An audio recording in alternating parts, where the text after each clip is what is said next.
Hello there. Hey. Okay, let's close our eyes for a second and let your imaginations run wild just for a little while. Can you hear the cars beeping? How about the people talking? Can you hear the rooster crowing? Is that hooves clacking? From the sounds that you hear, what are you imagining right now? What do you see? It sounds like a busy place to be in, right? Lots of cars, people working, animals somewhere in the area. Well now, open your eyes and tell me what you see. It may look like a normal place in the city, but aha! Don't let what you heard deceive you. See anything different? Look at the signs around. The food the vendors are selling. The people walking. The cars around, or even that calesa. This is not just your usual busy city. We are in Binondo, Manila. The first and the oldest Chinatown in the entire world. The 420-year-old Chinatown has been established in 1594 by Spaniards to be used solely for the purpose of trade and commerce. Since then, it has grown to become a conglomerate of historical significance, a culinary haven, and an embodiment of rich heritage, all constituted by the people of all walks of life of those who work and live there, and these two are about to experience it for the first time.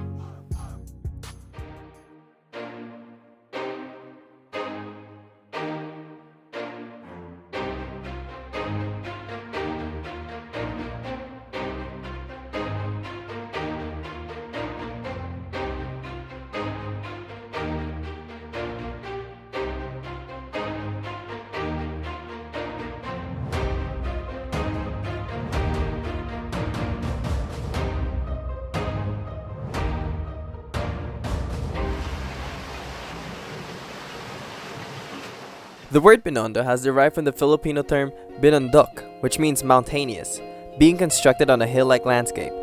Spanish Governor Luis Perez Dasmariñas, the founder of Binondo, first intended to create this establishment for Chinese immigrants who converted to Catholicism. During that time, it was an unprecedented idea of creating a town resembling China, designated in a small part of the Philippines.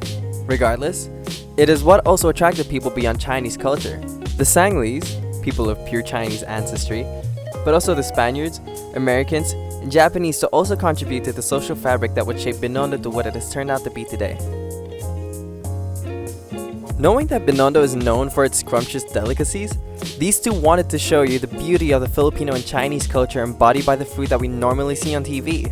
In this video, these two explored 4 of the oldest and the most prominent restaurants throughout the years. Hold on a minute. Before we take a tour around Binondo, let's go back a bit. Wait, not a bit. A lot.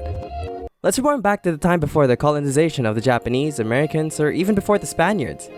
Binondo became the first Chinatown because of the fact that the Chinese were here even before the aforementioned colonizers even came. Remember, the Filipino cuisine is a multicultural fusion of different culinary heritage, chopped, cut, fried, or steamed into one. So we can't appreciate the beauty behind the food of Binondo until we go back to the past and see the history of how it came to be. Am I not right? According to the research of Miklat Manining C. from University of the Philippines, Diliman, he said that the Chinese arrived in the Philippines 5 centuries even before the Spanish, as early as the 10th century. This is proven when it was discovered that Chinese motifs such as the dragon and the phoenix, which both symbolized imperial power, were already present during the early trade ceramics found in the Philippines. Chinese ceramic jars were found in Visayas where it bore the dragon, or also known as ihalasan, which derives from the word ihas, or snake. It comes to show that the cultural influence from the Chinese was more than just cuisine. They have contributed a big part to our language, religion, traditions, beliefs, and even superstitions. In a dissertation made by Brandon Chase Lantre from the University of San Francisco, he was able to quote an analysis made by Bayer H. Oatley, 1948, that tries to connect the cultural connection between China and the Philippines. It indicated that the interactions between China and the Philippines can be described in 4 main waves of migration: the first, second, third, and fourth. The first waves is from the immigrants who came from Fujian. They arrived in the Philippines around 3000 BC, and as they were there, they introduced advanced culture and craftsmanship. 1500 BC, the second wave, the immigrants introduced dry agriculture, the cultivation of food crops. On the third wave, roughly around 800 to 500 BC, the Chinese introduced the concept of rice terraces, hence the creation of the famous Ifugao rice terraces. Lastly, in the fourth wave during 300 to 500 AD, the Chinese introduced the jar burial custom, where jars were used to bury the bones of their ancestors. This was a practice that could be traced back to the Chinese migrants from the Fujian province. In an official Chinese document, the history of the Song dynasty, a document published between 1343 to 1347 AD, it shows that within the early waves of migration, the Chinese and their Filipino ancestors were already able to establish commercial trades that started during 982 AD. But during the 16th century, the arrival of the Spanish, this trade will come to an end in 1521. It was mentioned by Gloria Chan Yap, 1974, a researcher from Ateneo de Manila University, that some of the words we still use today were actually originally derived from Hokkien. These words are not only just to address food ingredients, but surprisingly the words kuya, ate, and po were adopted by the Filipinos from Chinese people who spoke in Hokkien. These were used to respectfully address a person. How about beliefs such as good luck, prosperity, and the meaning of the color red? These three things are commonly associated to Chinese New Year. In an article written by Ray Ong, he said that even Filipinos who are not of any Chinese ancestry seriously partakes in the celebration of such a day. You see, the Chinese immigrants who lived in the Philippines has celebrated for the longest time that even if Filipinos has borrowed such a celebration and partake in it too. To, of course, seek good luck and prosperity. Now, let's fast forward to the present and go back to the tour, shall we? LGA Estera Fast Food, known for its peculiar placement right beside the Estera or the drainage canals of Binondo. It is located right after the Ongping Bridge along Ongping Street. A hidden restaurant that can only be seen if you were to enter a small opening just right the Ongping Bridge. From there, you will see the open carinderia. According to the chef, Manong Yuan, who has been cooking for LGA Estera Fast Food for almost 40 years now, it has been established even before the regime of Marcos. With its affordably priced food, Manong Yan highly recommended that we try their deep-fried frog legs and Bihon Canton Pancit Guisado. The owner, being Chinese, created a menu that incorporates both Filipino and Chinese culture. One of which are frog legs. It is known as one of the delicacies in Chinese cuisine, since records show that they were a common foodstuff in Southern Chinese cuisine tradition as early as the 1st century AD. The Chinese even addressed it as the field chicken. Bullfrogs and pig frogs are farmed on a large scale in Sichuan, China. They also try their Bihon Pancit Guisado. Going back, noodles have been introduced into the Philippines by Chinese traders. Since then, pancit has been fully adopted into the local cuisine and has become as much of a Filipino dish as it is Chinese. Derived from the Hokkien Pian Isit, which literally means convenient food. A cool fact about pancit is that it has concomitant superstitions, such as if cooking it on somebody's birthday, the noodle should not be cut in order to bring on luck of a long life. New Toho Food Center, another carinderia-style restaurant along Tomas Pinpin Street. This establishment remains to be one of the oldest standing restaurants in Binondo, serving delicious food since 1888. The 150-year-old restaurant is currently being managed by the grandchildren of Tai Tang, one of the original 5 founders. Continues to thrive and serve generations of foodies who have had a lifelong affair with authentic Chinese cuisine. Their secret to the restaurant's longevity is their food's consistency, which happens to be proved by their loyal customers who continue coming in even after decades. It was believed by If Travel Time host Susan Calamedina that Rizal even ate here while he was studying in Intramuros.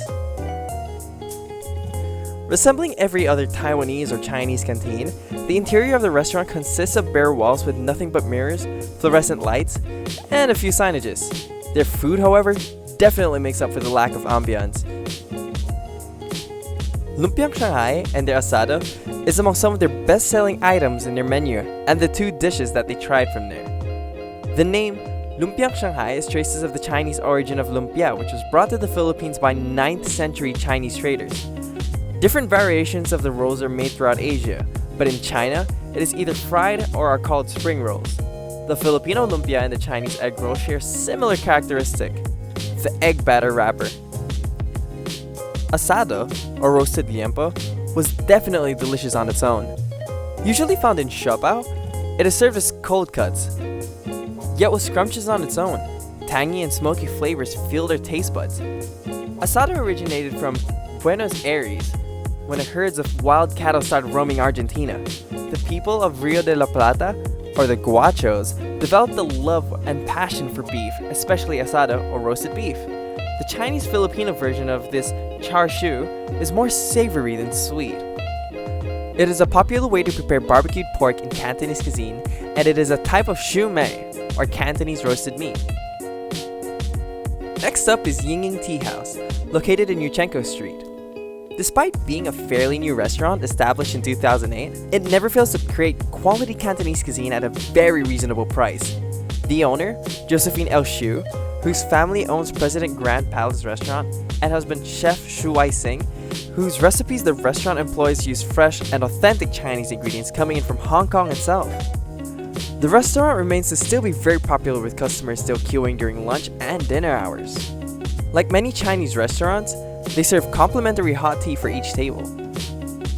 These two were recommended to try their dim sum, specifically their pork shrimp siomai, hakao, and some of their more exotic dishes such as chicken feet. For dessert, they treated themselves to their kwapao and milk tea. Dim sum, which is considered a culinary art, originated from China about 2,500 years ago when the first dim sum was crafted. The first dim sum was actually made in northern China and not like the Cantonese cuisine, much to popular belief.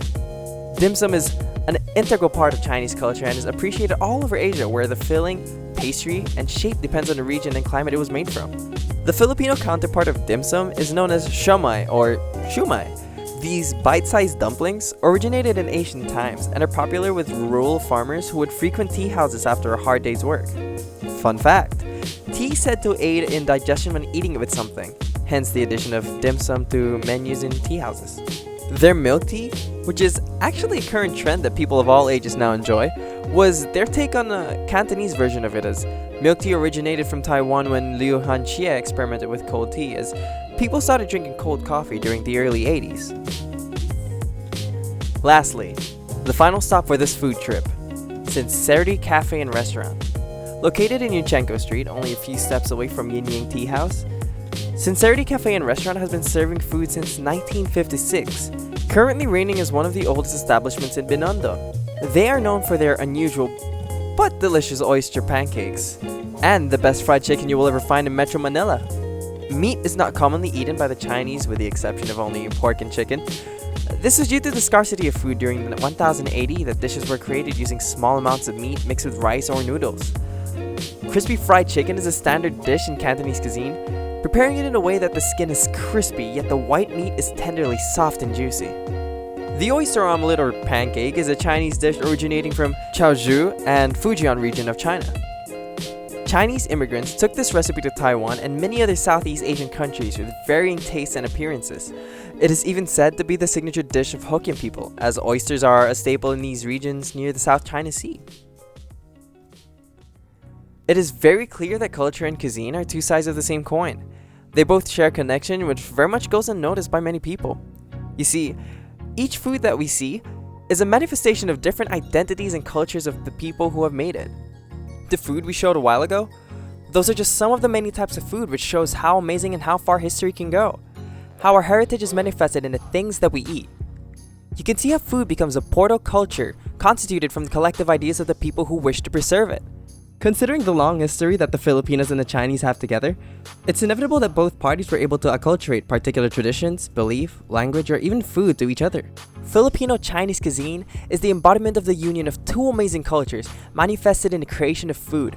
In the language of food, a recipe is just like every legacy that is passed down to future generations to be cherished, treasured, and improved.